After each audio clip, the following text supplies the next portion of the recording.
CQFR, émission quotidienne à partir de 8h. Bonjour et bienvenue à notre émission CQFR numéro 12. Aujourd'hui, je vais vous parler de la journée du Consomme Acteur qui a eu lieu le samedi 12 novembre 2016 au centre commercial Saint-Sébastien à Nancy. Bon, je sais, vous allez me dire que cela ne vous concerne pas, que c'est un sujet inintéressant. Eh bien, détrompez-vous, j'ai appris beaucoup de choses et je crois que cela peut vous faire gagner quelques euros de plus sur votre portefeuille. Alors, de quoi s'agit-il ?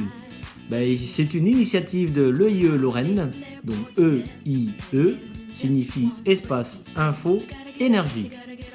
C'est une journée qui rentre dans le cadre de la fête de l'énergie, qui fête cette année son 7e édition. Vous trouverez beaucoup d'informations sur leur site internet ou les pages Facebook. Alors, au Saint-Sébastien, il y avait des conseillers Info Énergie qui vous sensibilisent à la maîtrise de l'énergie et aux énergies renouvelables. J'ai discuté un petit peu avec les conseillers. Dans un premier temps, j'ai participé donc à un quiz pour gagner 200 euros. Bon, je ne pense pas gagner les 200 euros, mais c'était juste pour le fun. Ensuite, j'ai fait le tour de stand et j'ai appris quelques informations pour faire des économies. Ne serait-ce que sur le choix des ampoules. Aujourd'hui, les ampoules incandescentes ne sont plus autorisées. Ce qui marche le mieux, c'est les ampoules à LED. Même si elles coûtent cher à l'achat, elles consomment vraiment moins, c'est-à-dire de l'ordre de 7 watts. Ensuite, d'après une maquette représentant une maison en miniature, il y avait donc des points stratégiques pour faire des économies.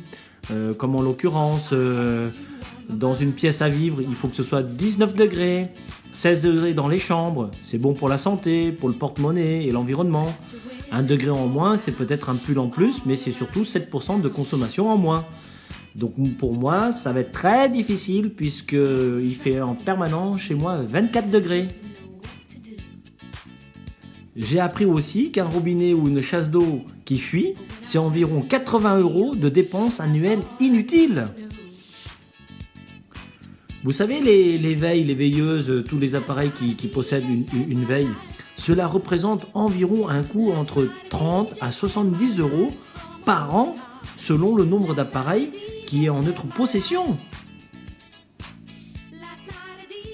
Il y a aussi d'autres conseils pour faire des économies, comme par exemple le bain. Il vaut mieux prendre une douche. Et si on met même un mitigeur, c'est même mieux pour faire des économies.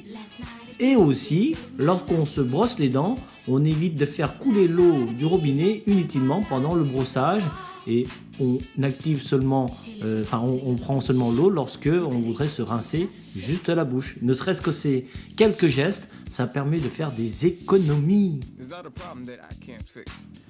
Voilà, moi-même je vais essayer d'appliquer tous les conseils que j'ai eus afin de faire des économies, mais aussi pour l'environnement, et c'est une très bonne chose et je vous incite à en faire de même. J'espère que cette émission vous aura plu et je vous incite à le partager largement dans les réseaux sociaux en cliquant un j'aime et aussi en cliquant partager. Merci à vous et bonne journée. Allez, on se donne rendez-vous demain à 8h.